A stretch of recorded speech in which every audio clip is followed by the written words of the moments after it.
Muy buenos días, tengan todos ustedes. Muy buena tarde, noche allá en España. Para nosotros es un gusto, un placer y un honor que nos acompañe el día de hoy la doctora Mariona Tomás Fornés, una connotada investigadora sobre los temas metropolitanos a nivel global y por lo tanto este seminario permanente de estudios metropolitanos lo abrimos con broche de oro y entonces agradecerle a la doctora Tomás Fornés parte de su tiempo que nos ha dado.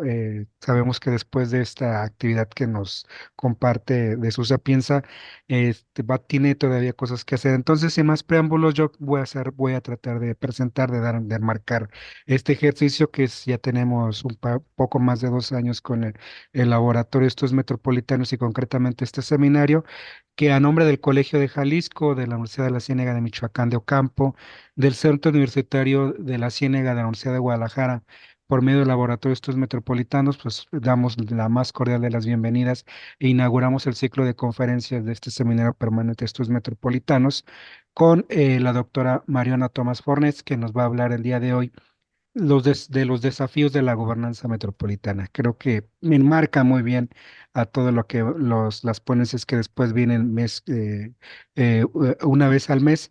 Y en ese sentido me voy a permitir leer una breve reseña curricular. La trayectoria de la doctora Tomás es muy amplia, pero ella es profesora agregada de Cerrajo Inter de Ciencia Política en la Universidad de Barcelona, miembro del Grupo de Investigación en Estudios Locales, GREL. Su investigación se centra en la gobernanza metropolitana, las políticas urbanas y el gobierno local. Ha publicado varios estudios y artículos en revistas y editoriales internacionales.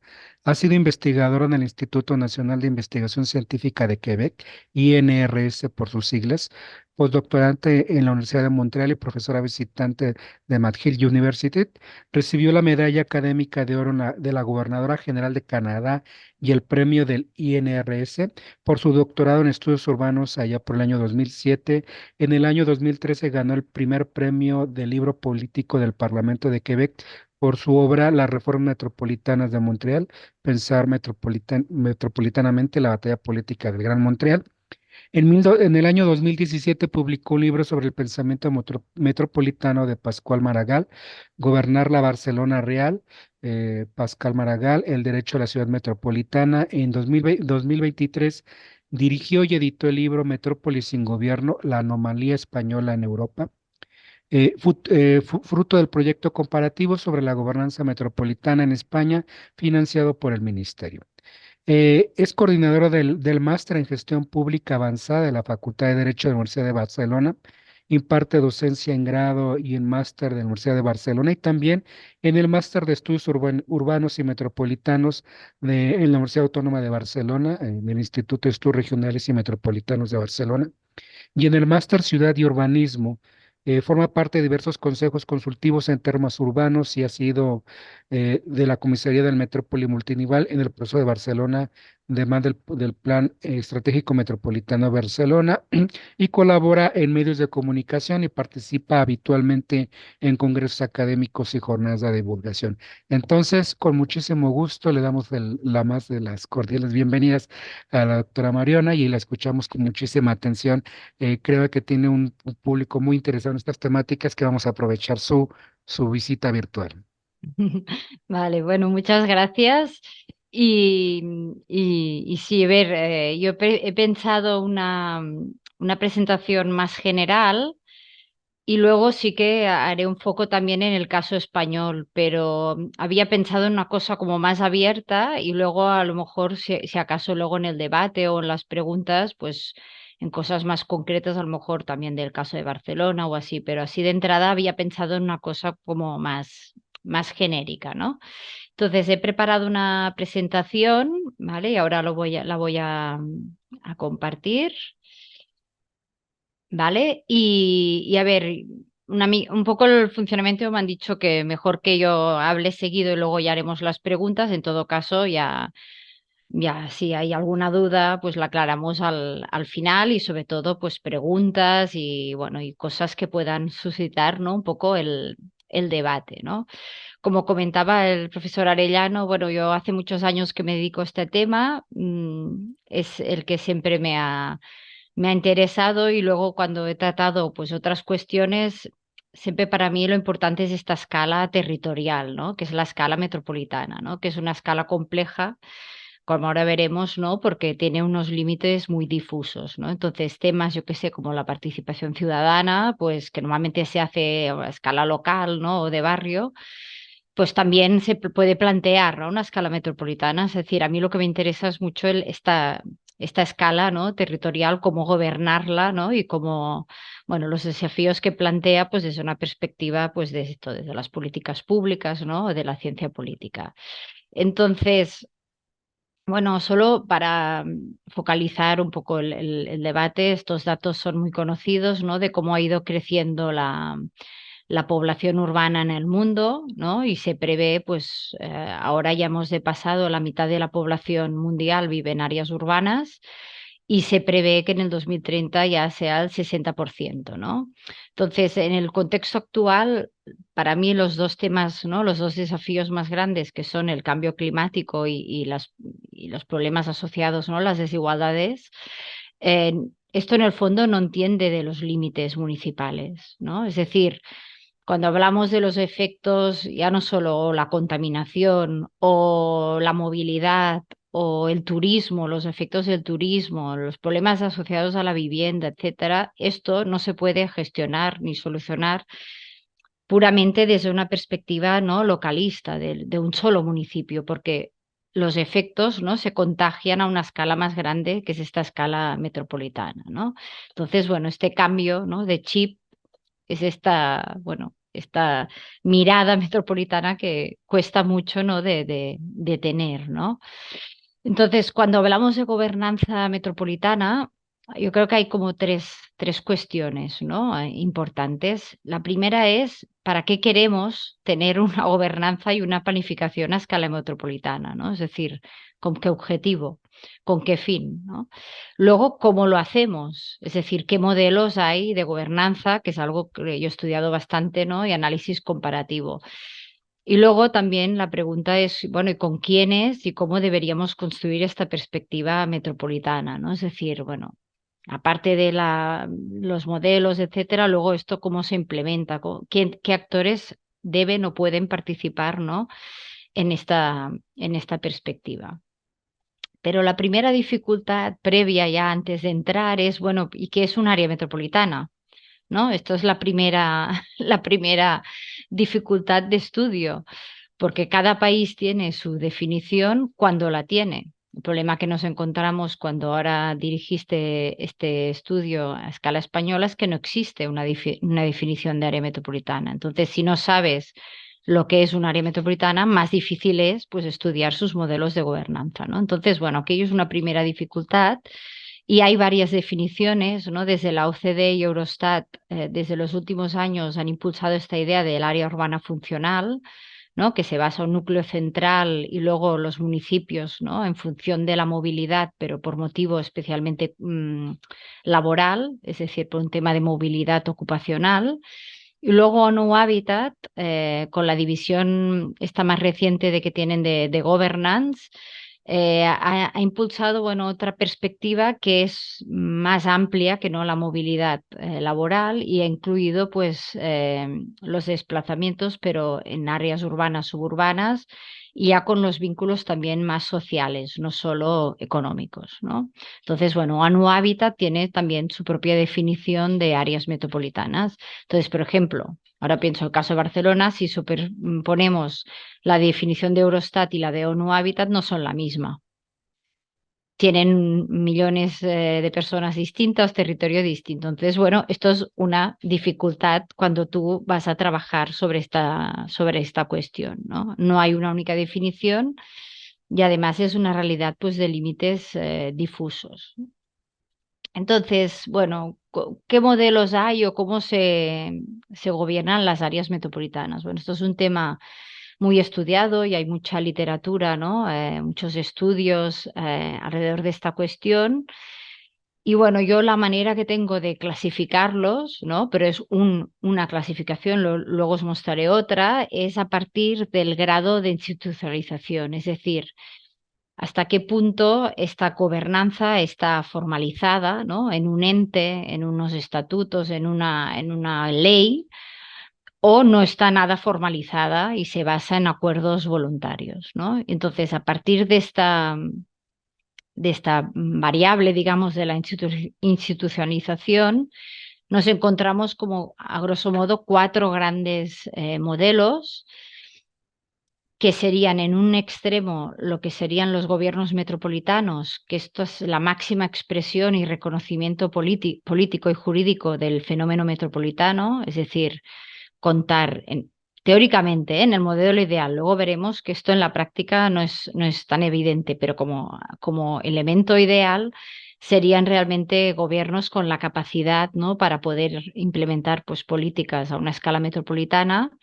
con elección directa, con financiación, etcétera, ¿no? Y entonces este ámbito de gobierno, es decir, aprobado, ¿no?, por una ley, etcétera, con una garantía jurídica, tiene como dos expresiones, ¿no? Luego en la práctica. Una es ciudades que han ido creciendo a partir de la fusión y anexión de municipios, ¿vale? Que sería, por ejemplo, el caso de Toronto, que es el más paradigmático, que es fruto de distintas olas de fusión de municipios. Entonces, la ciudad de Toronto tiene 5 millones de habitantes, ¿no? Pero en el fondo es una gran área metropolitana, único que tiene un solo ayuntamiento.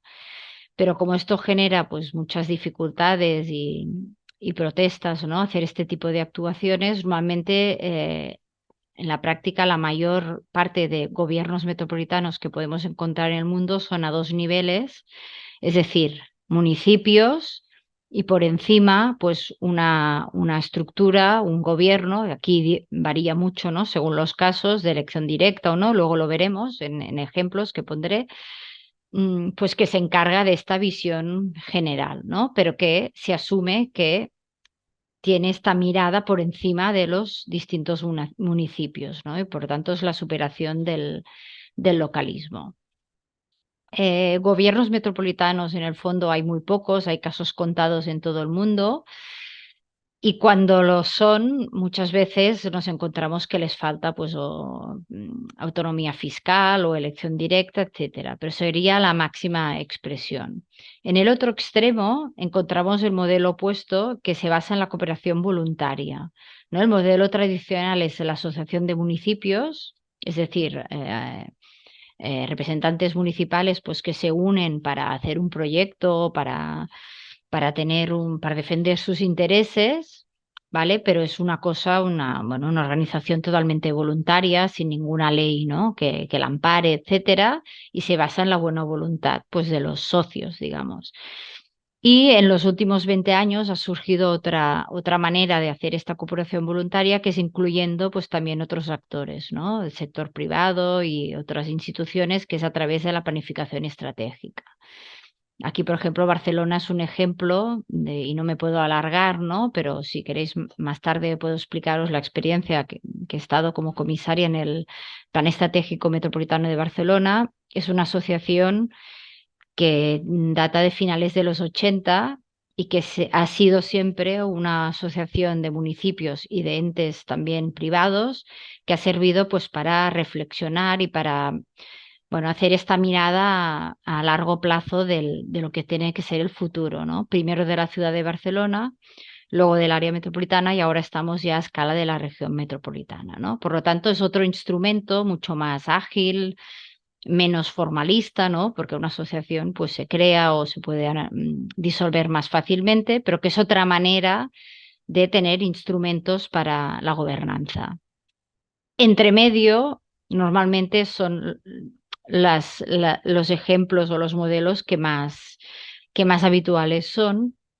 Uno sería la agencia metropolitana, pero para un solo servicio. Es decir, pues la agencia metropolitana o la entidad, autoridad, bueno, hay muchos nombres, ¿no?, para denominarlo, pero que se ocupa del transporte. O la agencia que se ocupa del agua, o la que se ocupa de residuos, o de la seguridad y policía, o de emergencias, ¿no? Se crean, son estructuras más fáciles de crear que no los gobiernos metropolitanos, ¿no?, que aplican una ley, etcétera.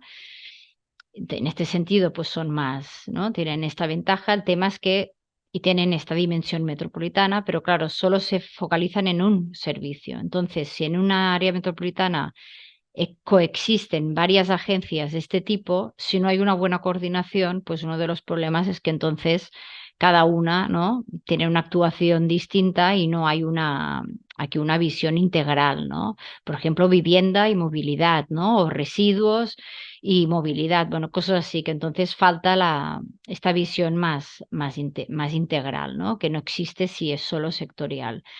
Y luego otro modelo muy habitual es que no existe ningún ente metropolitano per se, digamos, con este nombre, pero que otros niveles de gobierno existentes, no sé, la provincia, la región, county, bueno, distintos nombres, acaba ejerciendo este rol metropolitano.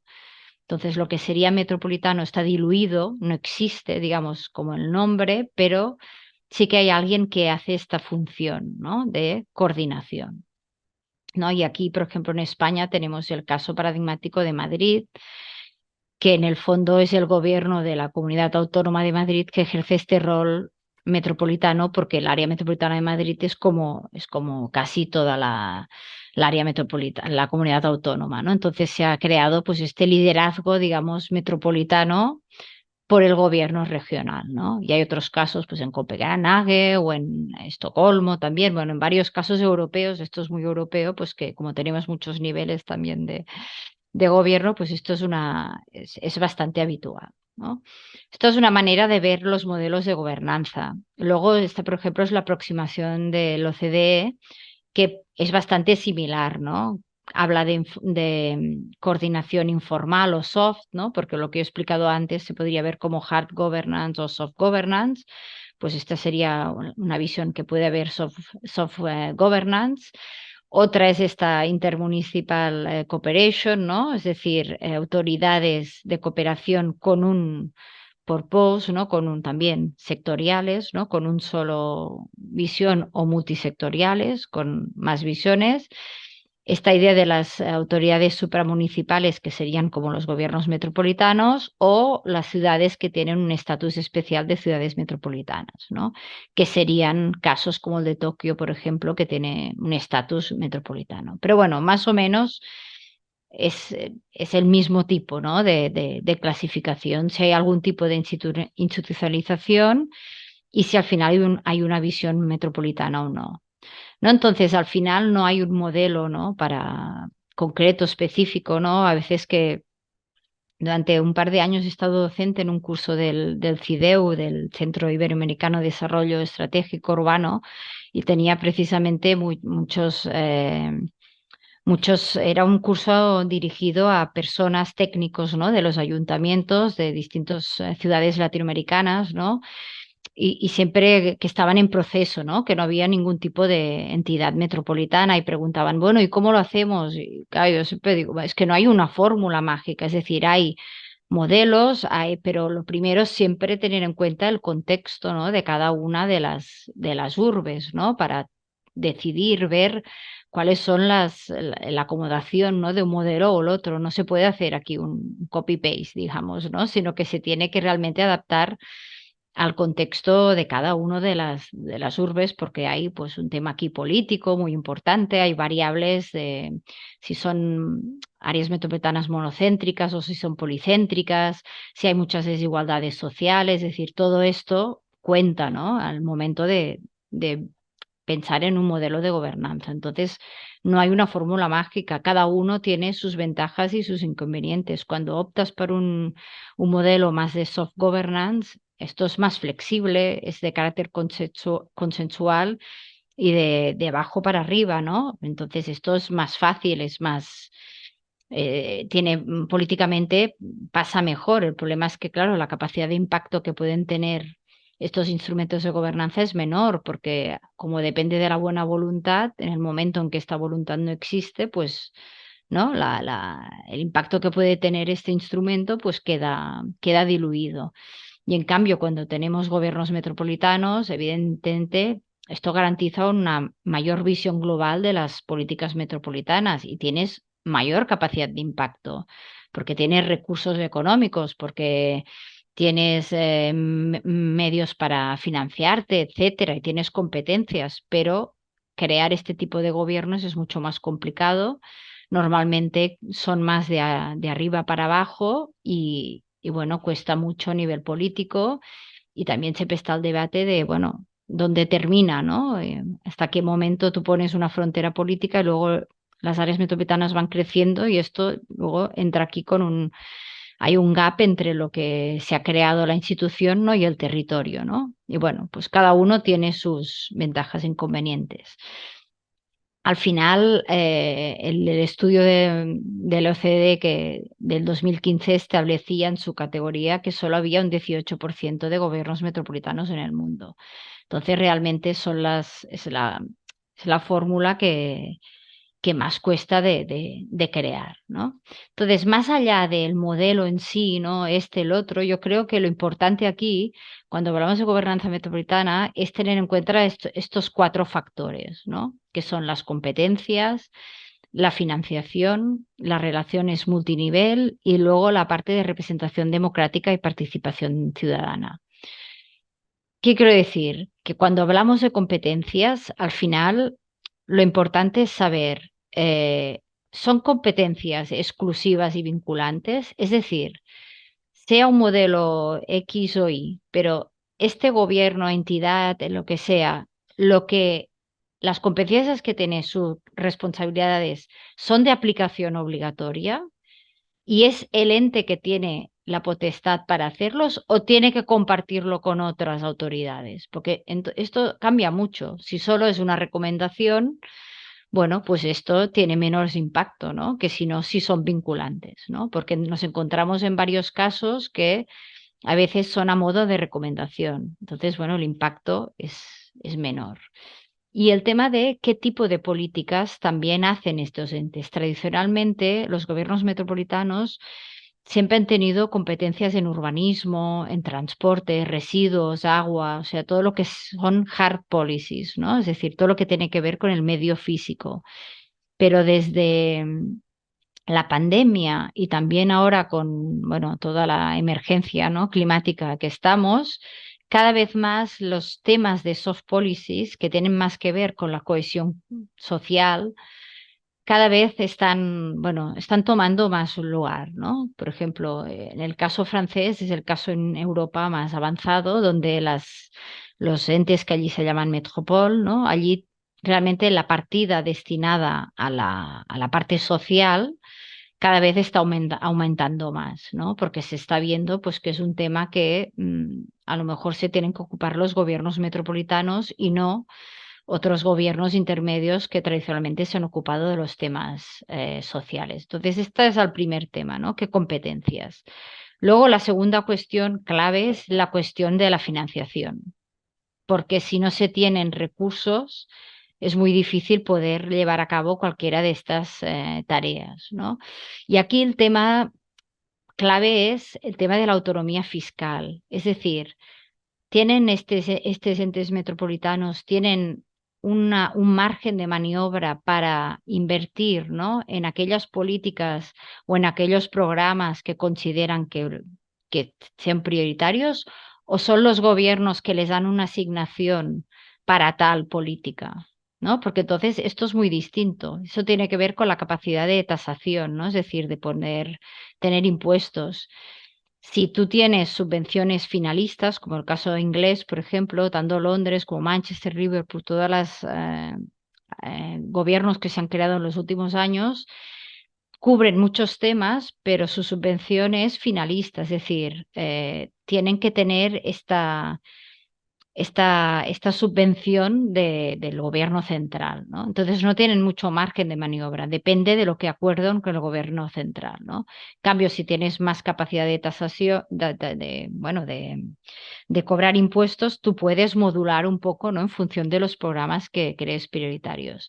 Entonces, esto entronca con la segunda cuestión, que es el tema de la solidaridad fiscal metropolitana, es decir, hay una redistribución de los recursos porque esto es algo que vemos también que es muy evidente, que nuevamente son territorios bastante desiguales y entonces de qué manera el gobierno metropolitano contribuye, ¿no? a igualar estas desigualdades, es decir, hasta qué punto se estima que el dinero que aporta un municipio es redistribuido entre los municipios, ¿no? Y por ejemplo, en el caso de Barcelona, que es paradigmático, salvo la ciudad de Barcelona, que aporta más de lo que ingresa, en el resto de municipios, lo que aportan los municipios luego le es reinvertido por el área metropolitana de Barcelona. Entonces aquí no hay un reequilibrio, ¿no? Sino que yo aporto 100 y luego el AMB invierte en mi municipio en 100, ¿no? Bueno, esto es un tema clave también.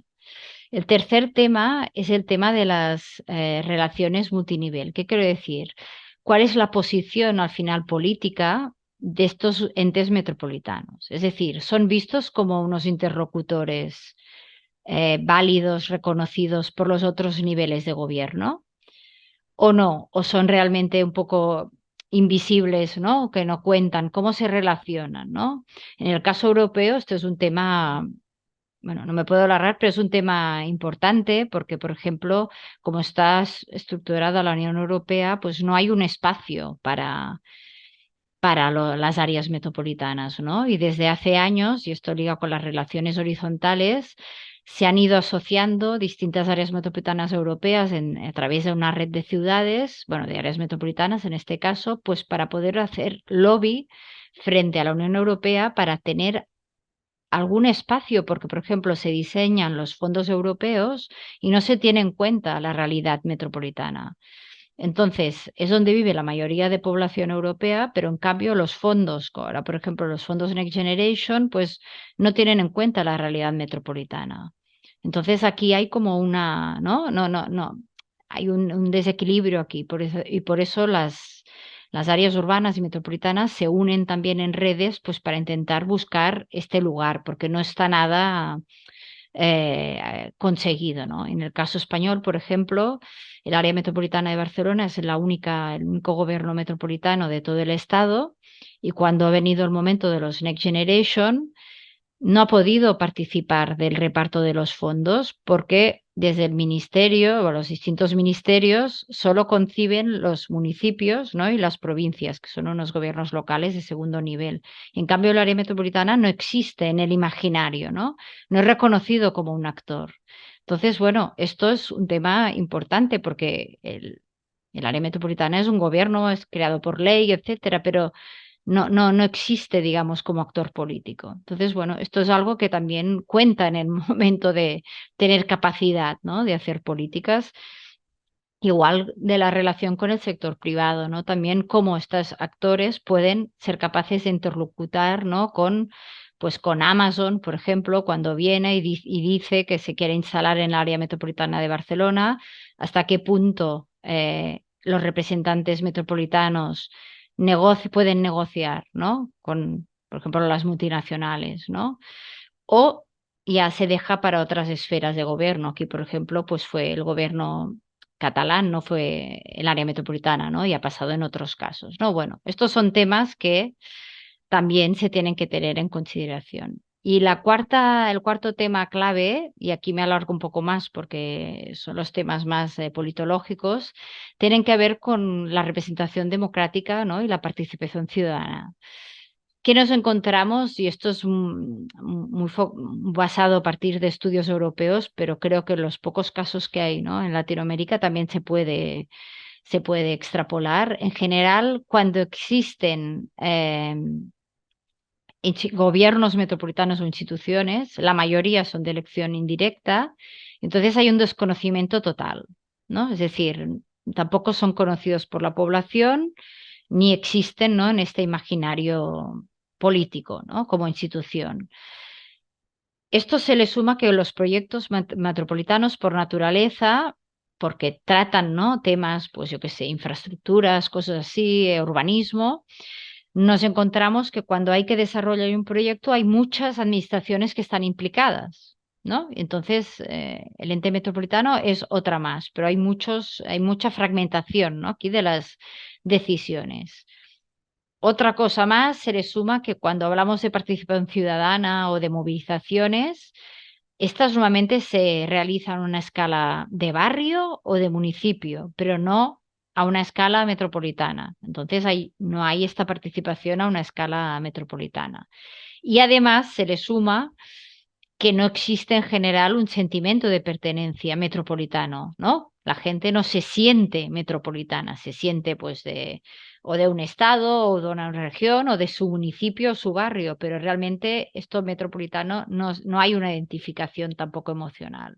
Entonces, todo esto hace que todos estos ámbitos al final metropolitanos suelen ser, en el caso que haya instituciones, ya digo, en los casos que hay gobiernos e instituciones, son normalmente espacios muy opacos, poco transparentes, ¿no? Que, bueno, que se toman decisiones y la gente no sabe muy bien por qué, etcétera. Y es más, los propios alcaldes lo utilizan muchas veces, y esto lo vemos aquí, en el sentido de cuando es algo que me beneficia, yo como alcalde, como representante, ¿no? Mm, Aprovecho, ¿no? Los beneficios, pero en cambio, cuando es algo que no me conviene, culpo al ente metropolitano, ¿no? Como además la gente no lo conoce, pues culpo a este ente, ¿no? Entonces, bueno, una pregunta es si haciendo elección directa de los representantes a una escala metropolitana se puede cambiar esta dinámica, ¿no? Un poco es el diagnóstico, pues, ¿y si hacemos elecciones directas? O sea, que es un debate que hemos tenido también en el caso de Barcelona durante los últimos años, ¿no? Entonces, bueno, yo a partir de esta pregunta podemos hablar que hay como tres modelos, ¿no? Tipo, uno es el que sería el modelo presidencial, es decir, se escoge directamente a un presidente o presidenta metropolitano, ¿vale? Pero solo a una persona, ¿no? Y el resto, digamos, la asamblea, pues se hace de representantes de cada municipio, ¿no? El otro modelo sería el tipo parlamentario, es decir, no se escoge este presidente o presidenta, sino que se escoge la asamblea, ¿no? Entonces se escoge la asamblea y pues esta asamblea escoge, ¿no? A la presidencia, el modelo típico parlamentario. Y luego ahí sería el modelo mixto, que sería dos elecciones separadas, es decir, dos boletines, ¿no? Separados en la elección, uno para el presidente o presidenta y uno, ¿no? Para la asamblea, ¿no? Entonces, ¿qué modelos saqué los que tenía Santiago de Chile, etcétera? Porque costó mucho encontrar los datos, ya que estos son solo europeos. Hay Portland también, por ejemplo, en América del Norte, como único ejemplo en toda América del Norte, que es Portland, de elección directa. Pues aquí nos encontramos que tenemos Stuttgart y Lyon como modelo parlamentario, Hannover y Londres como modelo mixto y Manchester y Liverpool como modelo presencial. Entonces busqué en las últimas elecciones, tanto locales como metropolitanas, que no necesariamente coinciden, y esto es un factor importante, siempre si coinciden o no, cuál había sido un poco la medida de participación política. Es decir, la pregunta es, electoral, perdón, la pregunta es, si hay unas elecciones metropolitanas, ¿la gente va a votar más?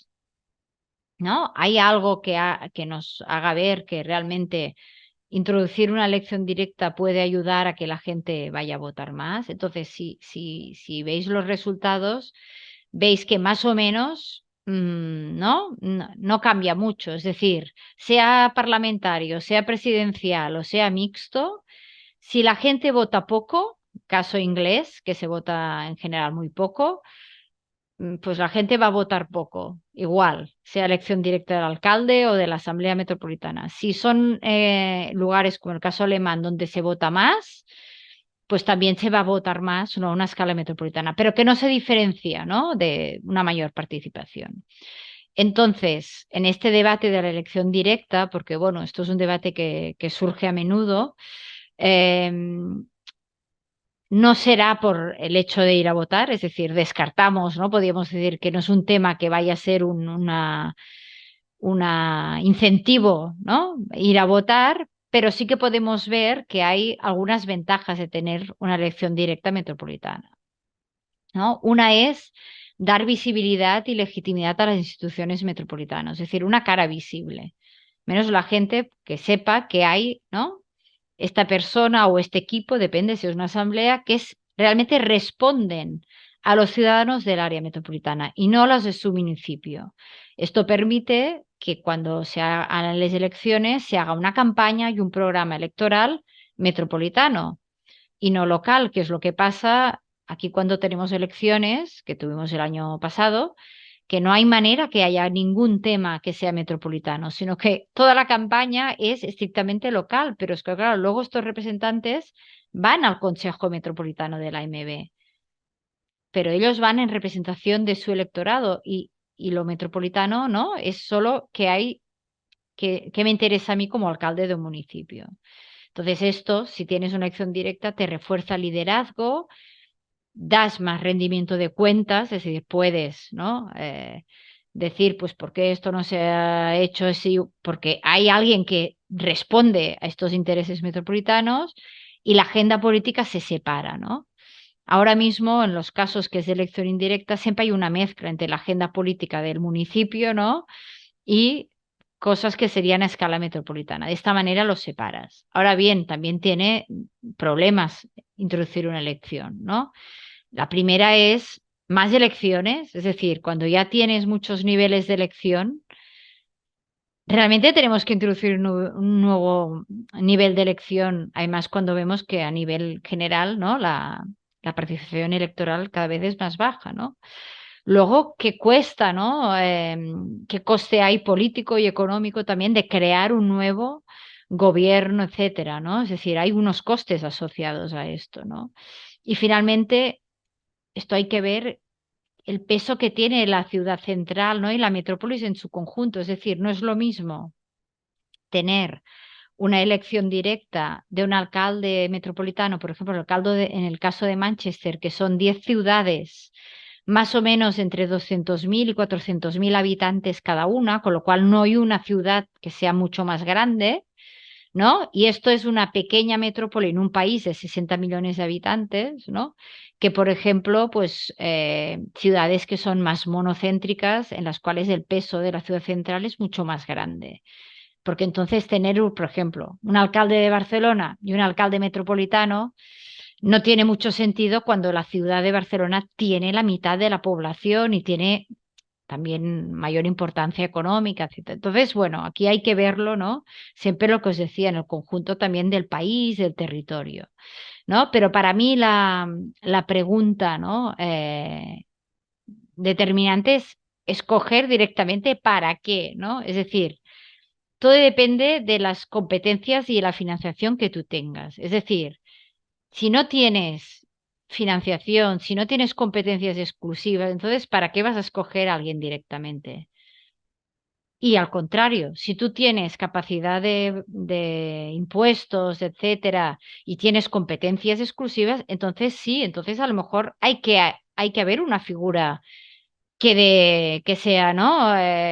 Que responda de estas decisiones, porque este ente metropolitano tiene una capacidad de impacto importante. Entonces, para mí, esta es la pregunta un poco clave. ¿Vale? Entonces, como ya he hecho las 30 minutos, yo ahora paro aquí. Tenía también para explicar un poco el caso español, pero yo prefiero parar aquí y si hay debate, hablamos. Y si no, pues si no puedo continuar con el caso español, ¿vale? Como me digáis. Perfecto, doctora. A los asistentes al seminario, como lo hemos hecho, si tienen alguna pregunta o un comentario, pues pueden levantar la mano y plantearle directamente a la doctora alguna inquietud, comentario o pregunta al respecto. Estoy revisando y al parecer hasta ahorita no hay. Bueno, creo que ya que hay una de Ernesto Sánchez, hace un comentario por el de manera escrita. Nos dice muy ilustrativa la ponencia. Mi pregunta es, ¿cómo incluir a la sociedad civil, ya sea como colectivos u organizaciones, en la toma de decisiones reales para resolver problemas metropolitanos? Obviamente todo esto desde la perspectiva mexicana, pero ¿nos pudieras comentar al respecto de lo que has estudiado o Ujú. visto en España o en otros entornos metropolitanos? Ujú. Sí, pues esta es una gran pregunta porque tiene que ver con lo que explicaba, ¿no? Que en general es un ámbito territorial, ¿no? Difuso, es decir, la gente no sabe muy bien qué es el área metropolitana, o sea, no se identifica con este territorio y entonces cuando se plantean procesos para implicar, ¿no? La ciudadanía, pues es aún más complicado, ¿no? Entonces yo os pongo, bueno, varios ejemplos.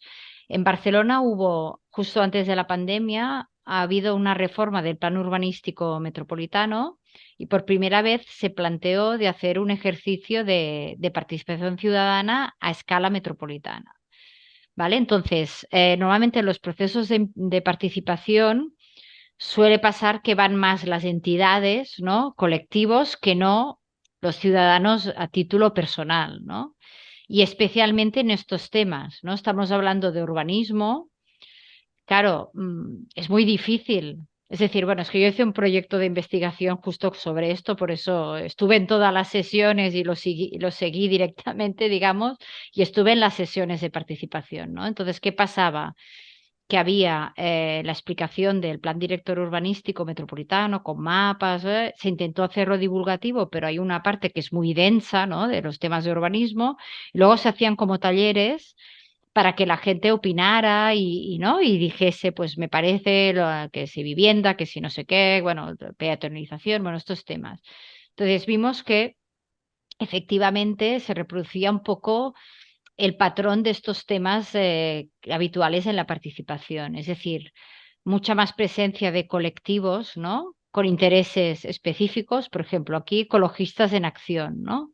Porque tenemos en el área metropolitana una gran parte de espacios naturales, ¿no? Pues cómo preservamos estos espacios naturales, ¿no? Pues entonces estos grupos o de la Asociación del Transporte Público, ¿no? Pues grupos que venían a, a defender, ¿no? Que fuese pues un plan urbanístico que tuviese en cuenta pues la movilidad sostenible, etcétera, ¿no? Los espacios verdes, etcétera. Pero luego el ciudadano a título individual realmente es muy difícil de atraer, ¿no? Este tipo de participación porque son temas muy complejos y cuesta mucho además de tener una opinión, ¿no? Realmente sobre el tema. Entonces, este es para mí uno de los retos, es decir, cuando se han hecho experiencias, luego en Montreal también hay un fórum metropolitano, también asociado al planeamiento urbanístico, y pasa un poco igual, que es un perfil muy de o arquitecto urbanista más masculino que femenino, o entidades, ¿no? Muy específicas que tienen intereses. Y luego en Francia también, que por ley tienen que hacer mucha participación, también nuevamente hay este sesgo, ¿no? Entonces, esto es uno de los temas, cómo hacer que temas que son de índole metropolitana lleguen a la, ¿no? Capten la atención de la ciudadanía. Por ejemplo, aquí en España tenemos un gran problema con el tema del alquiler, ¿no? Y especialmente en Barcelona y las grandes ciudades. Antes era la hipoteca durante la crisis económica que la gente la hacían fuera, o sea, te echan de casa, ¿no?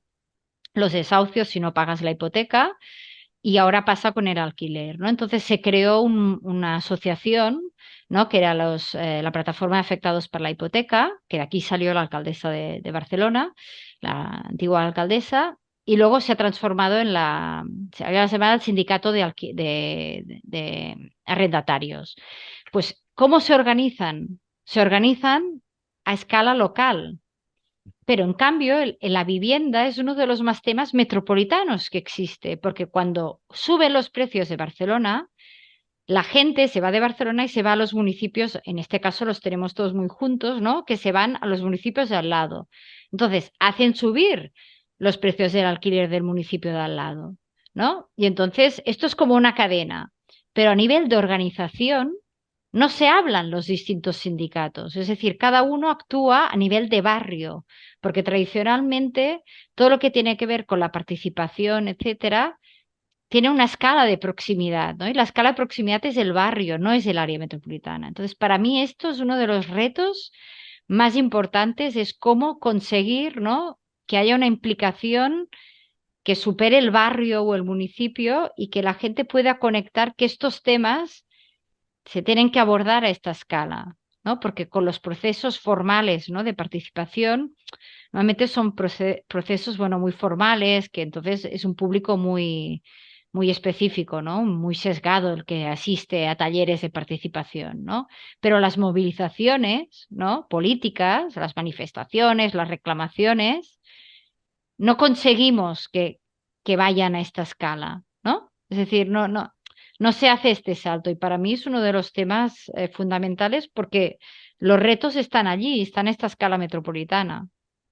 Entonces, bueno, es algo que para mí es fundamental. Perfecto. Doctora, ya vienen Sí. varias Muy preguntas, bien. entonces voy a escoger varias. Bueno, si quieren nos vamos de una por una como tú me indiques, pero ya es motivado el debate o plantearte algunas inquietudes al respecto. Voy a comenzar con Luis Fernando. Generalmente avienta una batería, pero voy a escoger una para darle a los demás asistentes también oportunidad de plantearte alguna inquietud.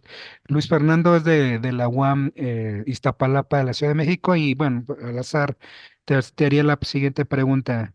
¿Qué estrategias exitosas aplicadas en España se han implementado para superar los desafíos en la gobernanza metropolitana? No sé si tengas alguna respuesta al respecto. Bueno, a ver, exitosas, ¿para qué? Es decir, ¿no? Mm, Que consideramos que es el éxito, ¿no? mm, Lo que pasa en España es lo que he comentado antes, que como de experiencia de gobierno metropolitano solo tenemos el de Barcelona, ¿vale? Entonces, en las otras metrópolis un poco ha habido, bueno, es muy dispar, ¿no? Lo importante yo creo sería, para decir algo exitoso para mí, es que alguien se ocupe de lo metropolitano. Es decir, mm, si no se crea un gobierno metropolitano porque es demasiado complicado políticamente, bueno, hay alguien que se está ocupando de las políticas a esta mm, escala. Entonces, por ejemplo, en el caso del País Vasco, ¿vale? Que funciona con un estatus diferente del resto de las comunidades autónomas. Allí no hay entes metropolitanos, bueno, hay unas agencias sectoriales, pero no hay gobiernos, pero sí que lo que es la Diputación Foral, que es como un gobierno local de segundo nivel, pero que en el caso del País Vasco es escogido directamente porque tienen otra regulación, ¿vale? Sí que se han ocupado de estas cuestiones. Entonces, el lugar, no hay ningún sitio donde ponga metropolitano, digamos, pero la Diputación Foral ha hecho planes metropolitanos, se encarga de la movilidad, es decir, tiene esta mirada un poco más metropolitana que en otros lugares de España. El caso de Madrid es un poco igual. No existe, pero el gobierno autonómico, la Comunidad de Madrid, al final ha creado el Regional del Transporte, se ocupa del tema del agua, pero en cambio, por ejemplo, no se ocupa de la planificación urbanística. Entonces, en Madrid no hay nadie que se ocupe de esta planificación urbanística metropolitana. ¿Qué ha pasado? Que cada ayuntamiento construye, construye, construye sin ningún plan urbanístico, ¿no? Metropolitano.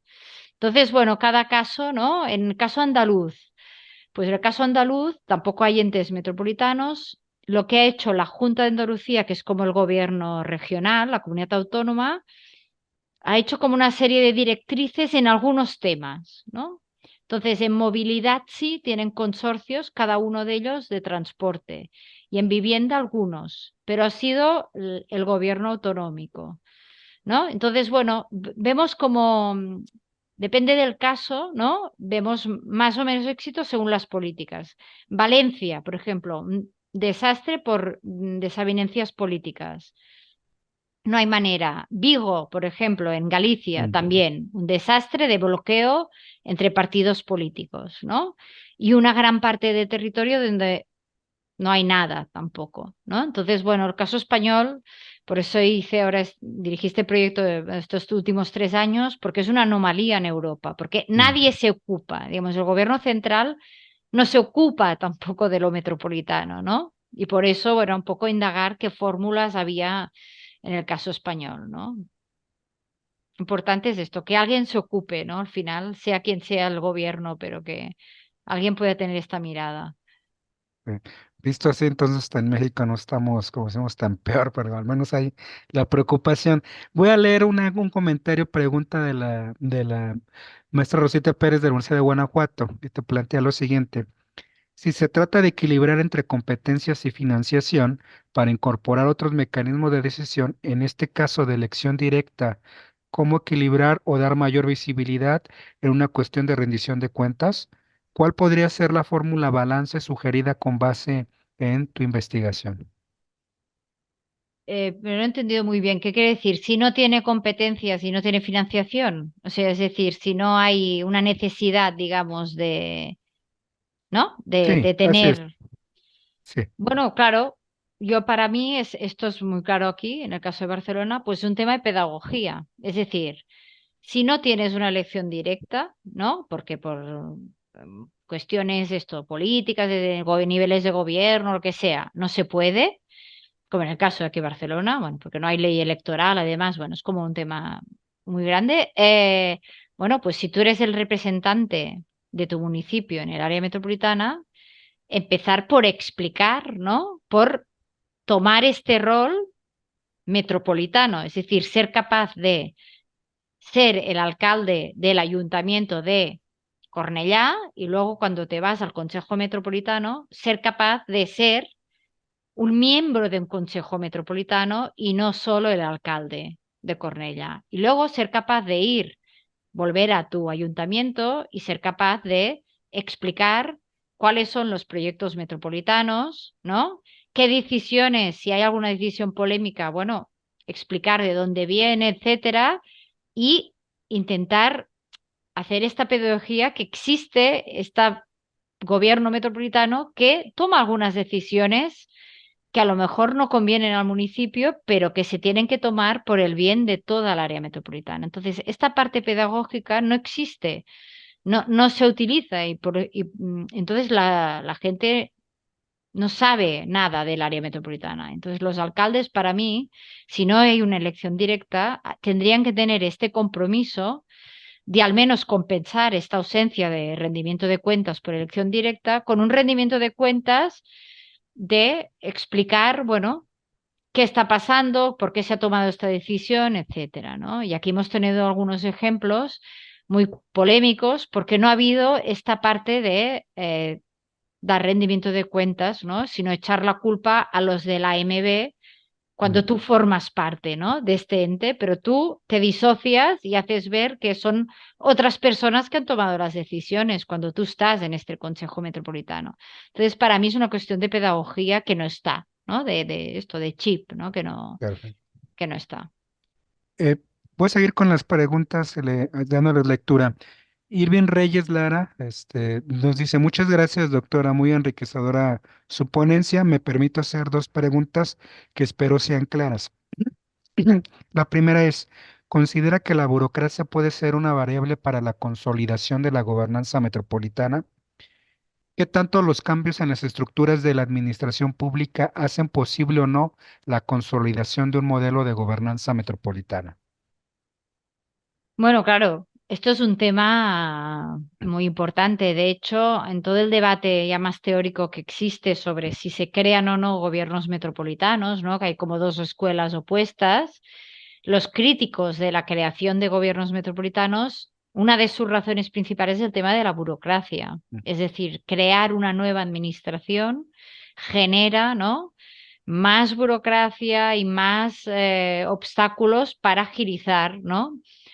Decisiones, etcétera. Y por lo tanto, bueno, es uno de los temas. Y aquí nos pasa también, cuando en ejemplos de gobiernos metropolitanos, que bueno, claro, hay que hablarse con las otras administraciones, hay que introducir, ir en la misma línea, que no siempre van, requerimientos, etcétera. Y evidentemente, sí, claro, es uno de los obstáculos, ¿no? En el fondo, los críticos de la institucionalización lo que dicen es, bueno, si tú creas un ente nuevo sin eliminar otro, lo que estás es añadiendo complejidad, ¿no? Y entonces, de alguna manera, hay que racionalizarlo. Y entonces, bueno, esto es uno de los problemas de crear, sí, sí, nuevos gobiernos metropolitanos, si no organizas un poco lo que existe, porque creas un nuevo nivel, ¿no? Muy bien. Tenemos a Alan Moreira de la Universidad Federal Río Grande del Norte en Brasil y te plantea la siguiente pregunta. En Brasil existen políticas públicas nacionales que se implementan de manera interfederativa, como es el caso del Sistema Único de Salud, SUS, considerado uno de Ujú. los mejores y más complejos modelos de gestión de salud pública. Actualmente estamos pensando en implementar una política unificada de movilidad urbana. Entonces hay una tendencia a trabajar en políticas unificadas para estados y municipios, algunas buenas y otras no tanto. Ante esto, me gustaría cuestionar y te hace la siguiente pregunta. ¿Cómo pensar políticas de este tipo considerando las diferentes realidades de los estados y municipios y sus respectivas regiones metropolitanas? Esto sí, sí, es un gran tema, especialmente el Brasil, ¿no? Un país tan grande. Como ejemplo, bueno, distinto, porque la organización política no tiene nada que ver, que es el caso francés, que es un estado mucho más centralizado, pero lo que han hecho en Francia es distinguir tipos de áreas metropolitanas. Es decir, han hecho como una tipología y según las áreas metropolitanas más pequeñas, medianas y grandes, han ido dando más competencias, más financiación, ¿no? Es decir, han hecho como esto, a pesar de ser un país, y esto lo ha hecho el Estado, ¿no? Muy centralizado, lo que han hecho es como, bueno, tener una visión como gradual, ¿no? De los distintos estados de la metropolitanización. Entonces, algo que se podría ver, ¿no? Comparar, ¿no? Ver un poco la gradación de áreas urbanas que hay y en función del tamaño, de la complejidad, pues, ¿no? Optar por un tipo de políticas distintas y de financiación, que es un poco lo que han hecho en Francia. Muy bien. Voy a seguir hasta que tú me digas, Mariana, Vale, otras tres preguntas que están ahí, sobre vale. todo. Mira, muy ilustrativa la ponencia. Mi pregunta es si nos puedes contar sobre sus experiencias en la participación de los municipios metropolitanos periféricos en la planeación, Mm. en especial los que tienen áreas naturales, ¿no? Hablabas de la centralidad y los Sí. periféricos y todo esto, ¿no? Te escuchamos. Esto es un tema clave que siempre ha sido, cuando hablamos de áreas metropolitanas, ¿no? El dominio del centro, ¿no? O de la ciudad central, ¿no? Y esto es un clásico que pasa aquí, pero pasa en París, en Lyon, en Montreal, es decir, ¿no? Que los municipios normalmente de la periferia pues ven con recelo, ¿no? Este tipo de entes porque piensan que ellos nunca van a poder decidir. Normalmente son municipios más pequeños y en algunos casos esto, ¿no? Que no tienen pues mucha actividad económica o lo que sea, ¿no? No tienen tanta capacidad, ¿no? De inversión y de atraer inversión, etcétera. Pero justamente yo creo que en estos municipios que ahora son los que tienen más espacios verdes, yo creo que justamente ahora estos municipios, en el contexto en el que estamos, ¿no? De emergencia climática, ahora yo creo que pueden tener un rol más importante en el sentido que si tenemos gobiernos que entiendan que la preservación de los espacios naturales es vital en el contexto actual, realmente estos municipios van a necesitar, ¿no? O sea, que se tienen que cuidar, ¿no? Todos los espacios verdes. Entonces, voces que a lo mejor antes eran más periféricas, ahora en este contexto, a lo mejor si hay esta visión que se tienen que preservar los espacios naturales y que son tan importantes los distritos tecnológicos o los polígonos industriales que los espacios verdes y naturales, entonces, bueno, ahora a lo mejor es una oportunidad para que puedan tener más peso, pero efectivamente, tradicionalmente han tenido menos peso porque no generaban, ¿no? Digamos, o no eran importantes a nivel económico. Pero si soy optimista, quiero pensar que en el contexto actual, pues, bueno, menos es el plan urbanístico que se ha hecho aquí, ha tenido en cuenta, ¿no? Esta visión de preservación de los espacios. Entonces, bueno, ya son un poco más importantes ahora estos municipios porque los necesitamos para combatir, ¿no? Los efectos del cambio climático. Muy bien.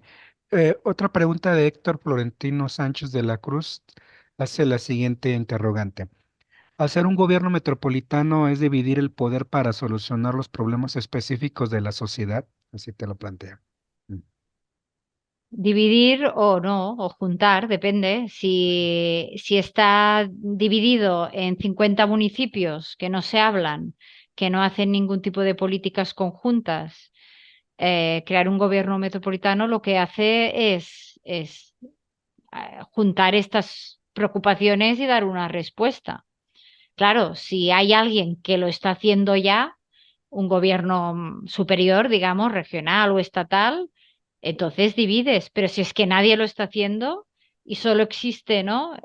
Respuestas desde los municipios, entonces no divide, lo que hace es dar una respuesta, pero claro, entonces se puede leer como un contrapoder, que esta es la cuestión clave, ¿no? Luego, dividir en este sentido político, sí, que entonces se puede ver como un actor político demasiado importante.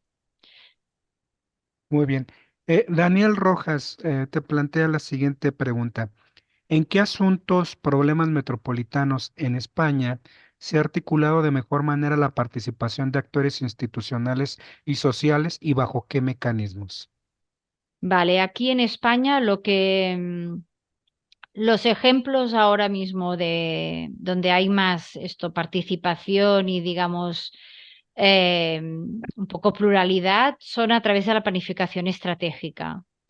Es decir, hay al menos cuatro ejemplos, digamos, consolidados, que son Barcelona, digamos, el que tiene más trayectoria, pero luego está Bilbao también, que desde toda la reforma que hicieron del Guggenheim lo hicieron también a través de una asociación que es Metrópoli 30 y que se ha mantenido, ¿vale? Como espacio de participación. Bilbao, Barcelona, luego Zaragoza, también tiene un plan estratégico que es de la ciudad de Zaragoza, pero que tiene una mirada bastante metropolitana. Y luego Málaga, también en el sur, también bueno, tiene una fundación que hace los planes estratégicos y también se ha mantenido bastante estable. Esto ahora mismo es el espacio, digamos, que más, bueno, que más utilizado. Y de hecho, cada año hay un congreso Európolis que se hace en Zaragoza, que es de planes estratégicos, etcétera, y digamos que hay una presencia, ¿no? constante, y este sería el espacio a lo mejor más de más éxito. Muy bien. Voy a darle uso a la voz a Héctor Castellano, que es el estudiante del doctorado Muy aquí en la bien. Universidad de Guadalajara. Y pues adelante, Héctor, ¿quieres plantear la pregunta? Sí, desde su experiencia, ¿qué retos, digo, hablando de estos modelos de en España de las mancomunidades, que es algo que ya es propio de la misma Ujú. configuración del sistema, el reto que encontramos muchas veces en países federalistas o centralistas en Latinoamérica, pues es estos mecanismos de colaboración a largo plazo y estos, como usted lo nombró, estos mecanismos institucionales que garanticen lo que estas políticas trasciendan. ¿Qué puntos clave usted ha identificado en además de los ya mencionados, que son clave para que trasciendan las instituciones con el paso del tiempo? En- Héctor, te apagaste tu celular, digo, tu micrófono, no te escuchamos. Eh, No te escuchamos, apagaste tu Bueno, micrófono. Bueno, bueno, adelante, yo Mario. creo que aparte de los que he comentado, evidentemente hay uno que es transversal, que es el tema del acuerdo político y voluntad política. Este es, o sea, en el fondo es el que marca todo. Es decir, puedes tener cuatro entes distintos pero si hay una voluntad de entenderse, de ir en la misma dirección, funciona.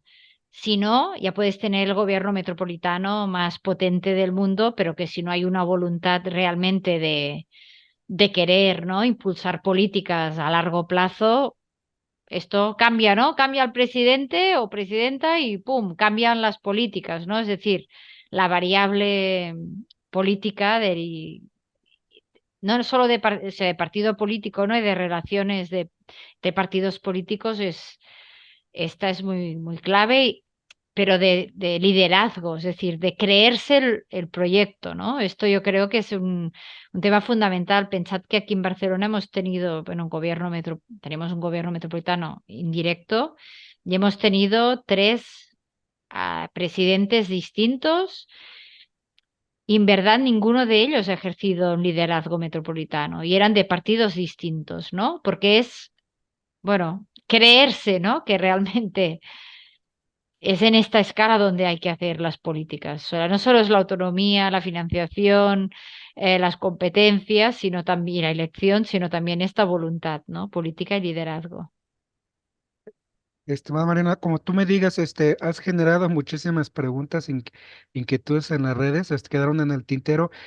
Bueno, te mandan felicitar por tu excelente exposición del doctor Magdiel Gómez, la doctora Betty Núñez, el doctor Javier Rosales, que también son integrantes todos ellos del laboratorio, pero te escuchamos con atención. Digo, si tiene un par o quieres cerrar o Bueno, como tú me hacemos un par indiques. más, si Un par acaso. más. Muy bien. Mira, me voy a permitir leer precisamente otra de Fernando Chávez, del doctor en ciencia política. Nos dice, doctora, en razón del vistazo rápido a las áreas metropolitanas que has hecho, bueno, tanto en Portland, Manchester y, bueno, en los países anglosajones y franceses, nos dicen, bueno, que estos asumen un rol más serio en la estructura legal y por lo tanto en la gobernanza. Te lo plantea a manera de pregunta.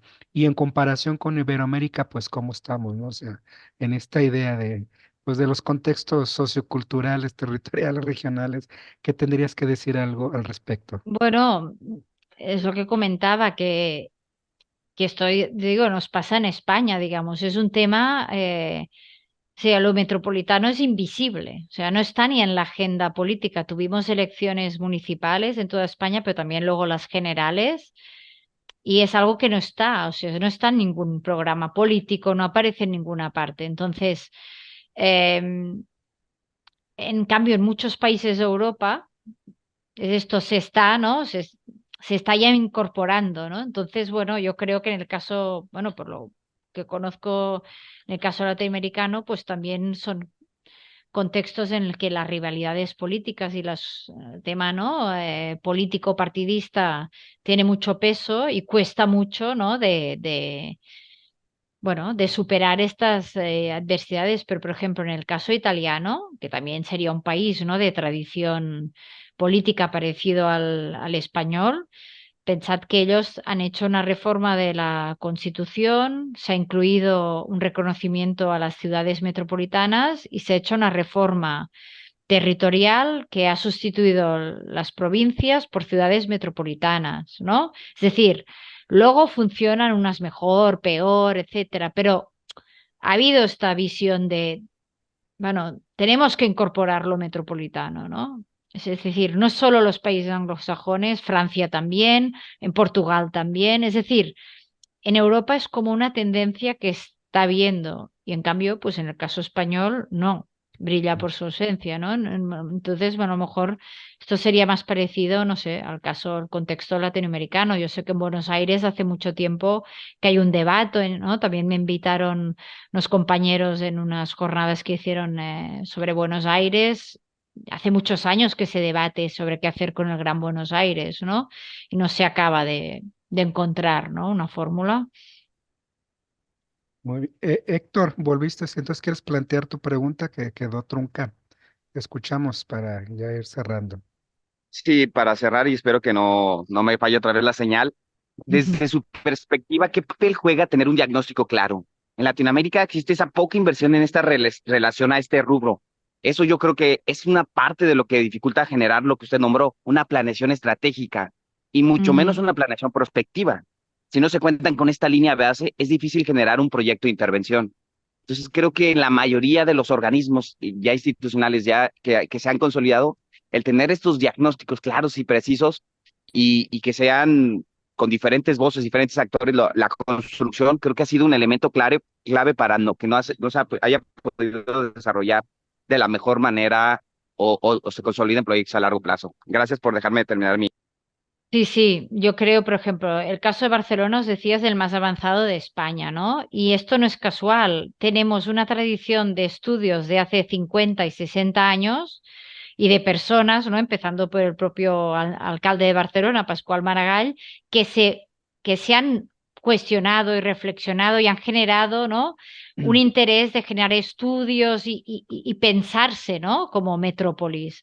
Entonces hemos tenido muchos diagnósticos y ha costado mucho, digamos, todo cuesta mucho, pero yo creo que tener una parte del diagnóstico ayuda, no es condición, digamos, es necesaria, pero no suficiente, ¿no? Pero sí que es necesaria porque, claro, al final hay unos datos, hay unos estudios que es tan evidente, ¿no? Que se tiene que tomar algún tipo de decisión que no te garantiza que se vaya a tomar, pero que es más fácil de sustentar, ¿no? Una actuación. Y en el caso de Barcelona es muy claro, es la metrópoli española donde hay más reflexión y estudios desde la geografía, la ciencia política, la sociología, economía, arquitectura, urbanismo sobre el hecho metropolitano.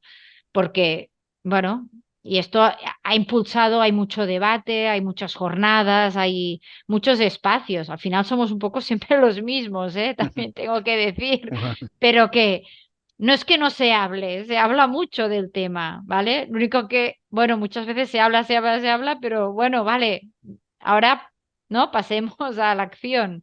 No te garantiza que luego vaya a pasar algo, pero que exista un debate, que se creen estudios, esto para mí es muy fundamental. Por lo tanto, todo lo que sea creación de conocimiento y de ¿no? Recomendaciones, etcétera, más en el policy making, yo creo que por parte de la academia es muy importante y necesario, porque al menos senta las bases, ¿no? Para poder tener un debate metropolitano y presionar, ¿no? Y intentar que tenga un espacio. Muy bien.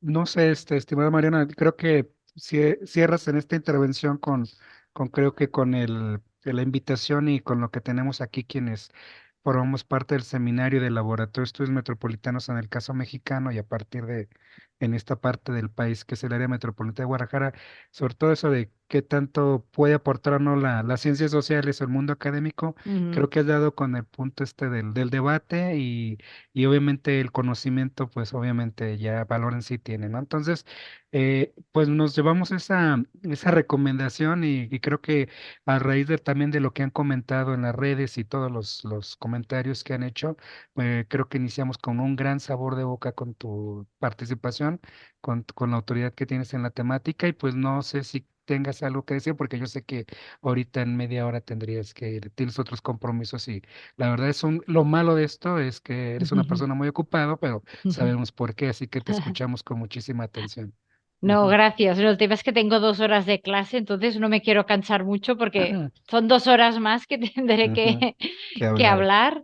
No, simplemente agradecer la oportunidad y también me gustaría también, bueno, una invitación pues para conocer más todo el contexto, ¿no? de México, que yo he trabajado mucho América del Norte y Europa y mucho menos el contexto pues mexicano o en otros países de Latinoamérica. Entonces, para mí sí que parece una oportunidad excelente pues, para poder intercambiar también estudios que hayáis hecho o reflexiones que tengáis y que podamos pues también, ¿no? Iniciar una cooperación. Mira, al final de mi intervención tenía el correo electrónico de la universidad, o sea que para personas que estén interesadas o para el contacto, pues aquí lo dejo porque yo también encantada de aprender y salir también de este enfoque, ¿no? Tan, ¿no? Claro. Occidental, digamos, ¿no? Que he tratado, o sea que encantada estoy abierta pues a nuevas avenidas de colaboración. Pues muchísimas gracias. Yo sé que más de algunos te vamos y te van a molestar y gracias por tu disposición y no sé algo más que quieras resaltar o que ya quedó en el tintero y agradecerte, pues la verdad, parte de que nos hayas dedicado de tu tiempo en este día, en este martes, aquí de mañana, tarde, noche en España, ¿no? Bueno, pues estoy encantada y espero que todo el seminario pues sea un éxito. Ya he visto los nombres y seguro que están muy bien todas las conferencias, o sea que bueno, que os deseo también pues que sea muy fructífero todo el seminario. Bueno. Pues muchísimas gracias, Mariana. Entonces, Vale, solamente nos queda agradecer a todos ustedes su asistencia a nombre del Colegio de Jalisco, de la Universidad de la Ciénega de Michoacán de Ocampo, del Centro Universitario de la Universidad de la Ciénega de la Universidad de Guadalajara, perdón, por medio del Laboratorio de Estudios Metropolitanos, a este seminario permanente de estudios metropolitanos que hoy iniciamos con broche de oro y con una excelente ponencia, una excelente y reconocida especialista en las temáticas de los estudios y de la gobernanza metropolitana, que ha sido la doctora Mariana Tomás Fornés. Muchísimas gracias y un abrazo hasta allá a Mariana y gracias por vale, por tu tiempo y gracias. tu calidez humana. Ujú. Muy bien, hasta pronto. Hasta pronto.